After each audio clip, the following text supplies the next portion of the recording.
Lumos Theromax here again, hanging out with my boy Boost Willis, and we wanted to discuss some very interesting things that have been going on in the development of the Book of Boba Fett up to this point, because as of now, it's got a lot of weird reviews. Everyone kind of has their own opinions or take on kind of what's going on here. But that being said, please welcome Boost Willis back onto the channel, man. It's good to have you. Feel free to go ahead and introduce yourself. Hey, how y'all doing, y'all? It's me, Boost Willis. I go by either, and I'm glad to be back. All right, dude.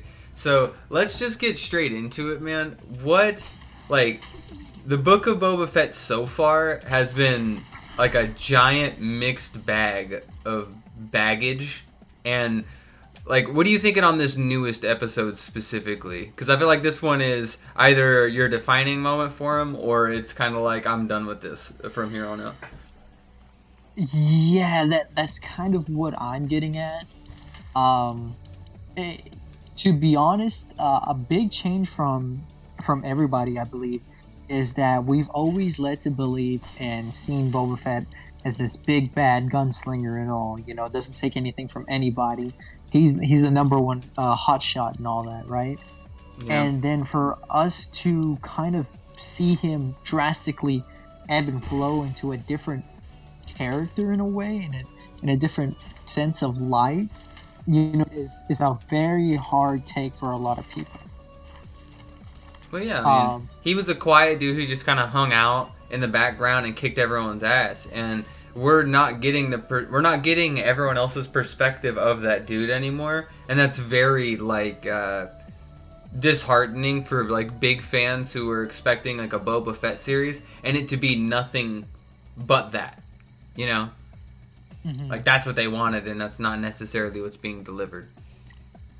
I think what a lot of people wanted is just for him to be kind of status quo, is that him just to get back into it and have like no faults and just beat up everybody. When, to be honest, that if you're telling it from a storytelling perspective, it's gonna be boring. What actual difficult situation is Boba gonna actually have to overcome? And plus, for the most part, just speaking on screen, Boba Fett doesn't really have that much to work with. Bare minimum, he has as much as the Mandalorian had in episode 1. Not much to work with. And now we've kind of dove into, yes, this kid was born on Camino. He grew up with his father, who was a bounty hunter. We have all these symbolic episodes and kind of this rite of passage for Boba. But he's not who we saw him as or interpreted as. Yeah. We were just always looking at him from an outside perspective of like how the Jedi saw him, essentially. Mm-hmm. And pretty much how the galaxy saw him as, because within this episode, and here I think we're going to go into spoiler territory, y'all. If y'all haven't seen the episode, like, click off now. Alright, 3, 2, 1, spoiler warning over. It shows that Fennec Shand and everything, you know, things that we already know, right? And it's confirmed that, yes, everyone in the world believed that Boba Fett died in the Sarlacc, or died at Jabba's sail barge. Or at least the most powerful, like, rival assassin to him, who is obviously her, would think that. So logically, anybody of her caliber thinking that would be pretty safe to say that's what the status quo is. Like, and now we know that, like, there's a lot of stuff that happened there, and for him to be dead, he kind of acknowledges that for these past 5 years he's been living off the sands of Tatooine, as well as the first couple of years he was living with the Tusken Raiders. And there we go with the growth, like, for him to break out of the Sarlacc and then becoming this new different thing. We touched on this last episode where you and me talked about how I think it was it was episode 2, I believe, where he had the lizard, correct? And he had the acid trip. Yeah.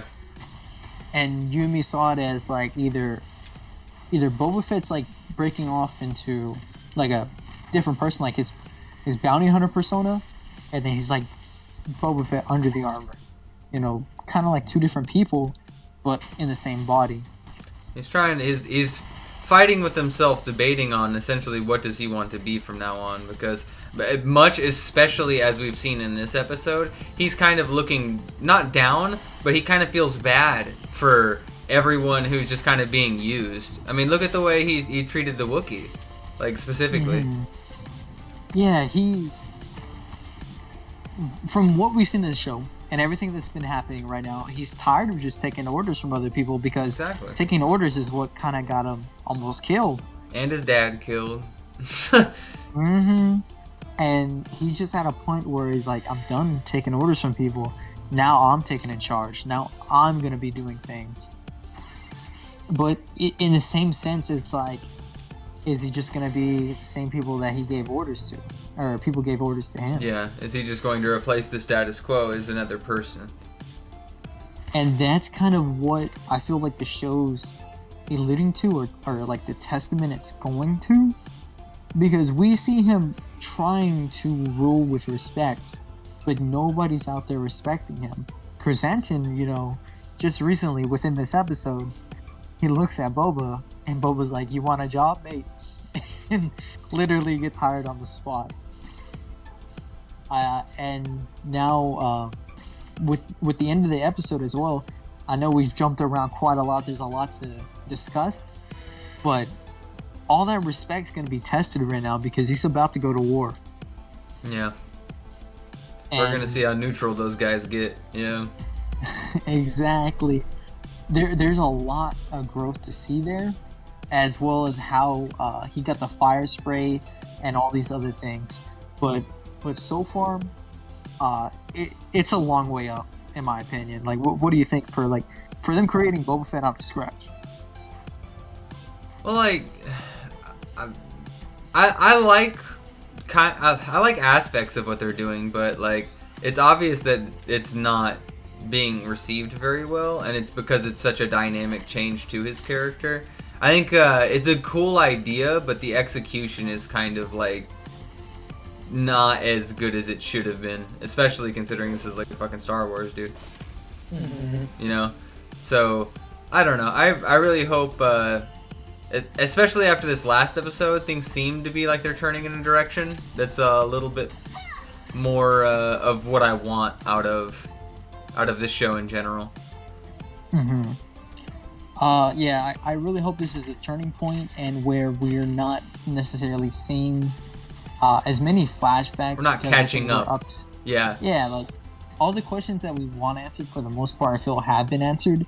And plus, within the episode itself, I think it was ADO was like, yeah, you're fully healed now, Boba. Like, you're fine. Like, your shit's finally together, dude. Yeah. It's like, thank God. But on the same scene, you see Phoenix like, oh, you know, now that all your physical damage is gone, how about your mental? And, you know, we'll just have to see, because, you know, that if anything, that's like a big, what's going to happen in these next episodes. I don't know. Yeah. I like him being tested in new ways, for sure. Like, I don't want that to be like seen as like my goal, or like the negative I'm after, or anything. I think that shit's like dope. I do hope he gets like pressured from here on out, like, for sure. I think like that's the only real thing we've got going on here, in my eyes, is the fact that he's trying to maintain something, and if that's taken from him at this point, it's like big rip. Like, okay, saying people all over again. We spoke about this last episode, and to have, like, you know, kind of hopes that he is gonna return to form, about being that gunslinger. With this last episode, do you have like a better chance or hope believing that's gonna happen? I don't know. I think that maybe this is like the first season, and like every first season to every TV show, where it's just like you're just kind of establishing shit, and this will be like the major defining moment for him that will really push him to the point of going back to that idea. And this is kind of like his moment of hesitation. Like, I genuinely don't know. All I'm hoping for is that, please, like, I hope that there's something better than what we've gotten so far that's going to be offered from this, for sure. And I was going to touch on it as well, because we've been seeing a lot of, like, faults in Boba doing these things, that he's not capable of catching, like, a tiny little chicken droid. You know, he's swinging at it, he's too slow. Yeah, it was like goofy as fuck. And I think the easiest way to respond to that was when he spoke about the Slave One, when they escaped from Jabba's palace, and she's like, "Oh, you know, is the ship okay?" He was saying, "You know, it's a bit rusty, but it's in good shape." I think, if anything, that was referring to him. I mean, yeah, it's a lot of its symbolism, obviously. Yeah, I'm on board with that. And we just need that time to get back to his form, because we really don't know how long he was in that Sarlacc pit. Yeah. Because it could have been, you know, a couple days, and he would have been just in there being slowly digested in a comatose state, and he finally awakes and, you know, crawls his way out. So there's a lot to take in. This man's been severely damaged for the past couple years. Yeah, he's definitely got problems, to say the least. he's had problems adjusting to, like, his new existence, and, like, coping with essentially just being eaten by a Sarlacc and realizing how small he is and how much he's just been used by other people. In a way, you could have said, like, this is like a rebirth, you know?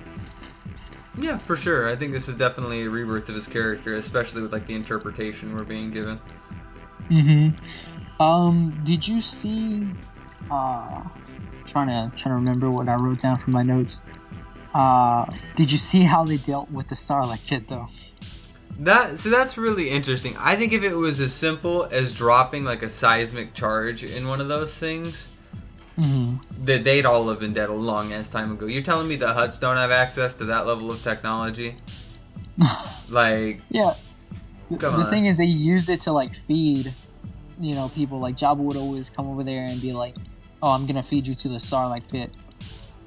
Yeah, you know, I know those things are pretty crazy in lore. I know they're, like, Force-sensitive beings and shit. So I guess it's not outside the realm of reason. It just is kind of like meme, I guess.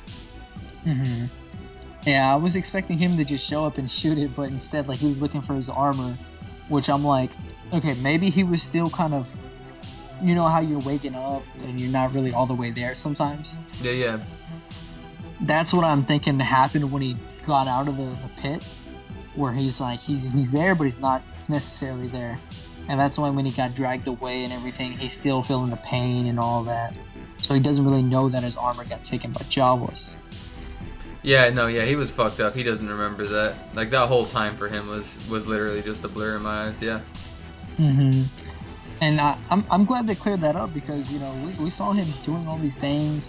He still remembered, like, sort of things. And, you know, it's getting more and more clear. But it's a lot to work with right now, to be honest, in my opinion. Well, I mean, it is what it is. They have to do something to make, like, the plot work, I guess. And so he's just not, like, 100% doing everything always. Like, they have to come up with some reason that he's not 100% like the comic book version of Boba Fett, or, like, the Legends version of or of Boba Fett, because, like, he would just be one-shotting everyone here. Like, he would have already been done with all this action, right? Honestly. Like, so, I mean, they do have to have the reasons to at least hold him away from having to do these things, and I get that, but, like, it's like, how long can they keep that up? You know, after rubbing him in the mud and everything like that, what are some things that you really enjoyed from this episode, though? I really liked...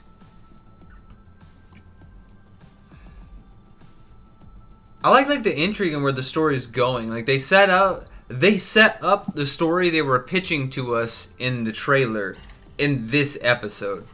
in the last half of it. Once we got past all the flashbacks, once we got past all the bullshit, like, we're finally getting to what I thought they promised us in the trailers. And I'm excited to see him, like, in a crime war situation against, like, the Pikes, because Pikes, especially if you've read anything on, like, Expanded Universe, were, like, really big shitheads in verse. And, like, all they do is fucking cause problems, dude. So, I don't know. I'm excited for that, for sure. Yeah, it's going to be real interesting to see how finally we get to, you know, like you said, what the trailer showed us is that Boba Fett's a crime lord now. He said in, like, 3 trailers, I'm the crime lord now. Yeah, and it's like, don't get shit confused. Finally, like, he had to sit down. Oh my gosh. What did you think about the Rancor scene? Okay, I'm not gonna lie. I was really thinking that Danny Trejo is, like, undercover and just was gonna murder him. He was training the Rancor to kill him. Like, I think that might be a secret plot popping off in the background. I could be wrong. I feel like that could be a big ruse, but, I mean, you never know. But if it's not, yeah, it's definitely a lot of symbolism for like, him personally, because it was, like, trained and raised to be a murderer, but it's not necessarily what its goal is or its intention should be or whatever.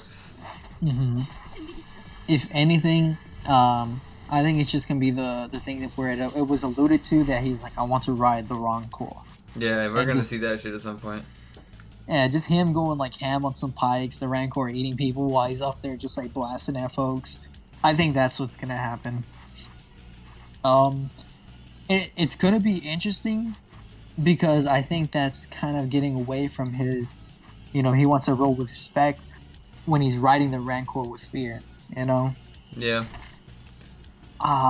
It kind of gives me the Lord of the Rings vibe, where if you hold the ring for too long, like, you get corrupted, right? Yeah, yeah. Boba sits on that throne long enough, he's gonna get corrupt too. Just like we talked about earlier, he's gonna change back too. I think to maybe... I think we're looking at it from more of a moral position than he should or probably will. I think that maybe being corrupt is the wrong way to look at it. More so as to say that maybe understand why things are the way they are. Because, like, things all have a purpose. Everything kind of has, like... Everything functions the way it does for a reason, as he's finding out. Like, everyone has their own agendas and goals, and just because you take a position on something doesn't mean everything is going to fall in line for you. I see it as, like, this is the way that I'm seeing it. He's trying to play it in a way that no one has almost played it before. As, you know, he's broken down these peace deals where we talked about earlier. They might remain neutral and they might not. They might backstab and betray Boba, but he's anticipating it. He's waiting for it. Yeah, he's preparing. And he's amassing this group. You know, he started with the 2 Gamorreans. Now he's got that cyberpunk biker gang. Now he's got Black Chrysanthemum. And, you know, now, you know, it's alluded to the Mandalorian, Din Djarin, might show up. Yeah. We had the music in this one for sure. Yeah, oh my god, the music cues, I love them. Yeah, the music cue is a dead giveaway in this shit. If Din Djarin doesn't show up, we all got catfished. I think everyone's anticipating the Mandalorian to show up. I really hope, I don't know if this is going to work out, because Trandoshans and Wookiees hate each other, but if Bosk shows up, I think that'd be great. Yeah, that shit would be pretty meme if Bosk shows up, dude. I'd be cool with that, though, because it's such a, like, fan-loved rivalry. Like, if there's one thing they have been trying to do, although the execution is obviously, like, super garbage, like, they've been trying to involve, like, all the fan-favorite species and like, make them part of the story. And I will give them, like, 100% credit, like, for that. They are, like, doing a good job, whether it's, like, the Transdoshans or whether it's the Gamorreans. Like, they're going way out of their way to try and, like, make shit good. And so more power to them, man. That's the thing that I really loved about this series, is that it's building more up about the underworld. What people we're curious to see is like, how did the underworld work in Star Wars? How does it, all fit together? Why are these people in power? Why were people afraid of Jabba the Hutt? And we're starting to see that from the ground up. Yeah. Not as clear, but kind of Boba developing that level of power. Not yet at Jabba's level, but getting there, Trying to influence himself in a manner that Jabba, like he's trying to get the amount of influence that Jabba has. Mm-hmm. And he's like just reaching even for that much power is like that difficult in this universe, and like everybody wants to see that story because that story is like a fucking badass story. It's just weird that we just kind of had it diluted by like some other shit in the background so far. Yeah, and it's gonna be interesting how these 3 episodes, like the 3 wrap-up episodes, are gonna go. I shouldn't call them wrap-up because that's what it's gonna feel like. Yeah, it's bait for another season. As well as like, who do you think is really leading the Pikes? What do you mean? You don't think the Pikes are leading the Pikes? No, not at all. Because, okay, if the Pikes were leading the Pikes, they would still be afraid of the Hutts. At least how Clone Wars and Solo set it up. As well as the Pikes had a code with Crimson Dawn, from what I remember. So you think Crimson Dawn's going to be at the top of this action? I think so, because you remember, like, the Hutts were like, hey, we're going to back off, here's a Rancor for a gift, like, something big's going on, and we want no part of it. And that's gotta be some pretty big juice to like scare off Hutts, man. I don't know. It would be crazy to me that the Hutts would even be willing to bow to somebody like Crimson Dawn or anything like that. Considering like Jabba just flat out looked at Vader and like wasn't even willing to bow to Vader. So like, I mean, you're not wrong in that, but like at the same time, dude, I don't know. Hutts are fucking powerful and arrogant as fuck, dude. So yeah, I wouldn't be surprised. It wouldn't be unbelievable, but that would be like a little weird to me. I guess that would be a little bit Legendsy, but that's the thing though. Like Jabba's the one who had almost the most power in the Hutts. Remember? And then now, the brother and sister slugs right now, the Hutts. Yeah. They were like, yo, we want no part of this. They try to like claim the Tatooine upon Jabba, but then now the Pikes have returned, and Boba's here, and they're like, we want no part. Here's a gift, and we'll be on our way. So, I want to bet Crimson Dawn. I want to bet Crimson Dawn. Okay. He put his money down for Crimson Dawn, ladies and gentlemen, in the comments. Correct him when he's wrong 100%. No, I'm just kidding. Yeah. If it's not Crimson Dawn, and maybe it's some other syndicate, but I'm pretty sure that's the one that's been established and everything. Plus, Kira is... Yeah, she's still around, so we should see her. That's who I think is the head of the Pikes. You think Kira's running the whole damn thing up?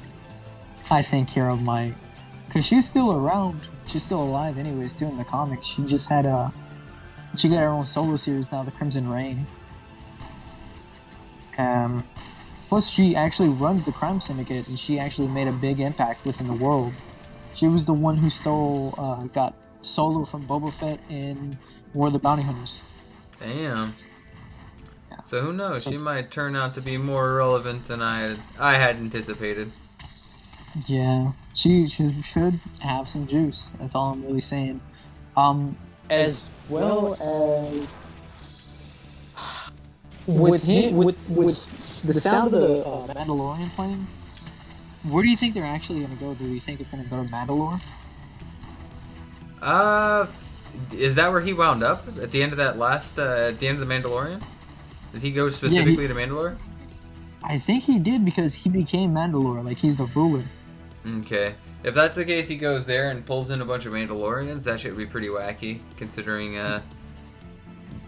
that would make a very weird series of relationships down the road.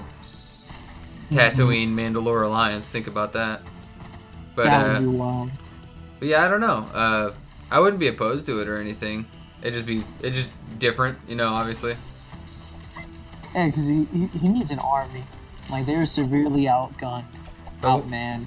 But why? Other than he helped him one time? Is that like the meme? What, for to get Din Djarin? Yeah, like why would he go out of his way to help some dude who even the Mandalorians don't even like? That's true. That's true. They all see him as fake as fuck for some reason. I don't know why they all see him as fake as fuck, but apparently they all do. That's true too. I mean, we'll have to see, because for some odd reason, like, Boba Fett recently put a lot of points in speech, you know, and so he's been able to convince a lot of people to join him. He's been fucking plot no jutsuing for quite some time. I think he can pull in some numbers, but we'll have to see. He's got to pull in somebody big. Yeah, I don't know. If he pulls in the whole crew that he beefed with before in The Mandalorian, that would be pretty interesting. Yeah, I mean, literally Black Chrysanthemum almost tried to kill him, or like send a message, and he's like, "Hey, you want a job?" Bro, this motherfucker's over here like Naruto, bro. Oh yeah, you're angry? Oh, dude, me too. Just join my side and you won't be anymore. And then they join the side and they're just good guys after that. It's like, damn. He's got some way with words, man. Bro, he's literally silver tongue talk no jutsu friendly, man. I'm telling you. And I'm along for the ride now. Like, after seeing this episode, I actually went back and started watching some of the other ones. And to me, I really enjoyed this episode. It started piecing everything together. Like, everything took a long while to build up to this. At times, I do think the build-up wasn't all the way there. The execution was poor. It was very poor, I think. Yeah, like, I think episode 1 should have just been, like, all those dreams, all those flashbacks. True. You know, building up to. And then once we get to episode 2, it's like, alright, here's what the territories look like. Episode 3, you know, you're kind of preparing for the war. Episode 4, he's gathering troops. And 5, execute. Yeah, they needed... they spent way too long on the whole, like, poor me, like, memes. Like, my background stuff, I was stuck in the Starlight pit.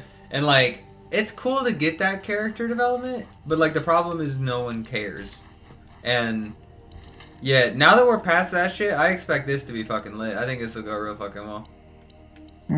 I better see some Oh, talking about disintegrations, you remember that biker gang that he swooped up on?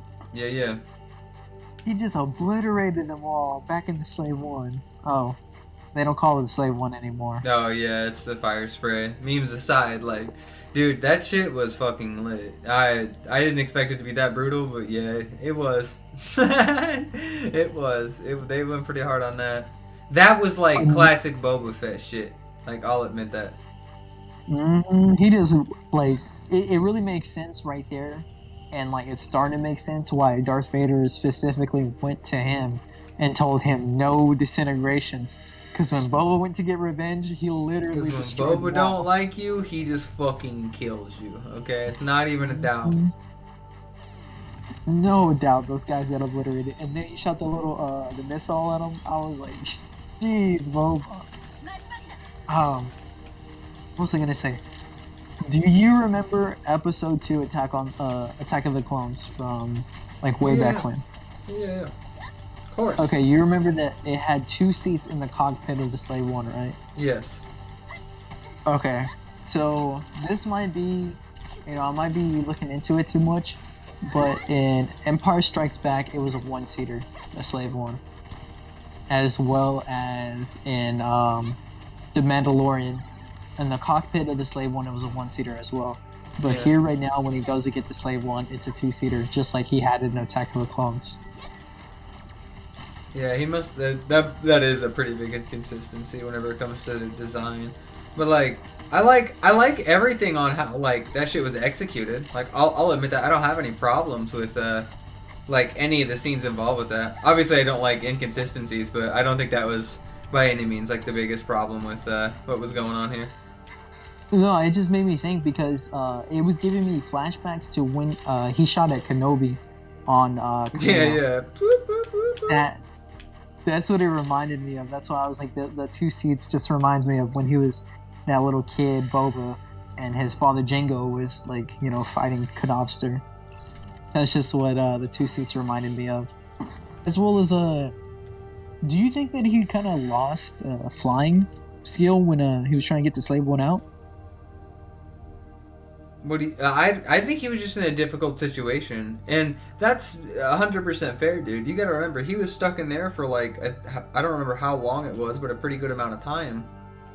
Mm-hmm. Like, I'm sure that's like memories to him, but it's been a minute to say the least. And he was just in a very difficult position. It looked like shit had just been shoved in there, and that place had been used for storage ever since. Mm-hmm. As well as like you said, the slave one was a little bit rusty as well. The thing I love the most is when she's like, you know, aren't you gonna stop by to get some repairs somewhere? He's like, no, I do that myself. Oh my gosh, dude! Almost every Boba Fett like book, novel, or whatever, it's just him working on the slave one himself. If there's something specific he needed done, he would watch the person do it. He would never let anyone touch the slave one. As well as I don't think they stripped it for parts or anybody took it or anything like that. I think it was like moved in there, but not like you know, stolen or anything like that. Yeah. Which I love so much. As well as you remember one of the campfire parts where she's like, you know, you don't need your armor no more. Like, what do you need your armor for? And Boba's like, you know, without my armor, like, I'm not gonna be very persuasive. What'd you think about that? I think he just says I'm more persuasive. I don't think that's unreasonable. Even if that's true, how many people do you think recognize Boba Fett's face versus his armor? That's true. So, like, from an outside perspective, you're like, bro, that's fucking Boba Fett. But from, like, his perspective, he's just like, they're gonna see me and they're just gonna see a guy. Like, I don't know if that's like, I don't know if I would look at that as a negative thing by any means.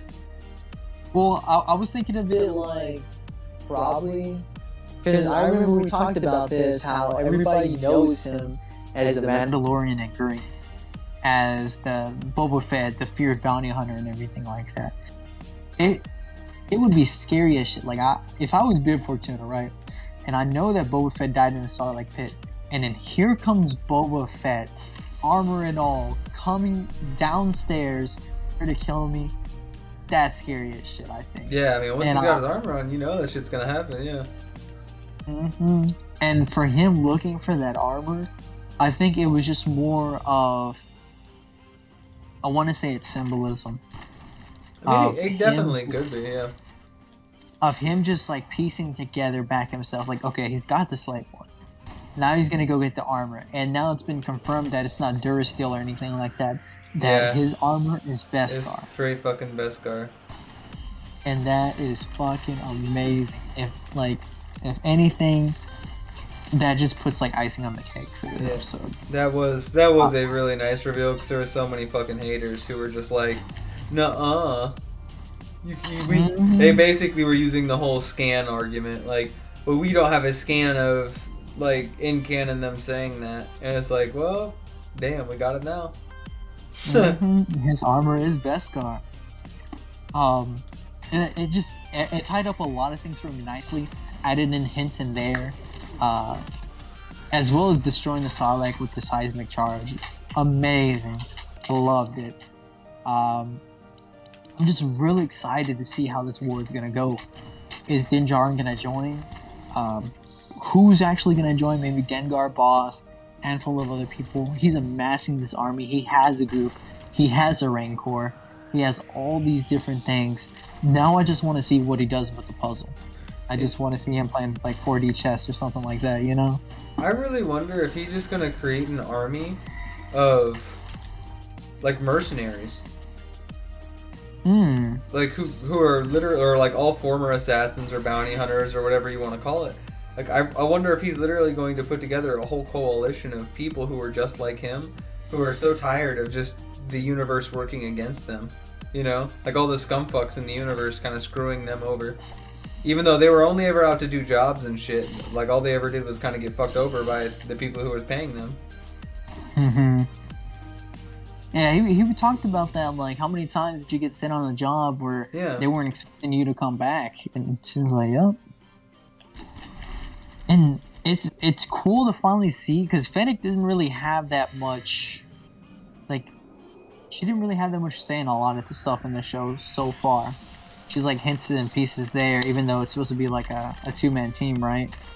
Well, like, so speaking of this character, the one that's just been hanging out with Boba this whole time, like, I'm telling you, dude, I don't know why every TV show, like every major production, whenever it comes to a TV show, has to find a way to split, like, the main character, how badass the main character is, into, like, a variety of, like, characters. Like, I feel like Fennec Shan's literally, every time Boba Fett would normally do something badass, they have Fennec Shan do it. Very true. Like, he questions something that's going on, like something that Boba Fett should obviously know, and then she'll just, like, say it. Like, he's the inexperienced one in dealing with these affairs, which is, like, weird to me, I guess. Like, why? Like, I feel like if we just got rid of her character, or she was just, like, a support character, and he was the one doing that shit while the other person was questioning it, it would be so much better. Like, it would work. Like, if she was, like, a super badass assassin, but she was kind of like the inexperienced one in comparison to him, and he's using, like, his wisdom to guide her, that would make so much more sense. As well as that, he's been out of the game for a while. So he's just catching up with whatever happens, like Fennec's telling him, you know? I mean, that's fair, but, like, the problem is, he knows about all of this beforehand. Like, why does... He might be a little bit rusty, but I think there's a difference between being a little bit rusty and then whatever it is he's doing. Because he's, like, borderline potato town, dude. Like, on some of this shit. Like, he doesn't understand how to, like, negotiate or, like, have conversations with the Hutts. That seems a little bit, like, weird to me, considering that's exactly, like, how he kind of was invested or involved in any of that in the first place, right? So, I don't know. Yeah, there's a lot of stuff to clean up and fix. I mean, it's like the guy said in the first episode, being a bounty hunter is very different from running a family.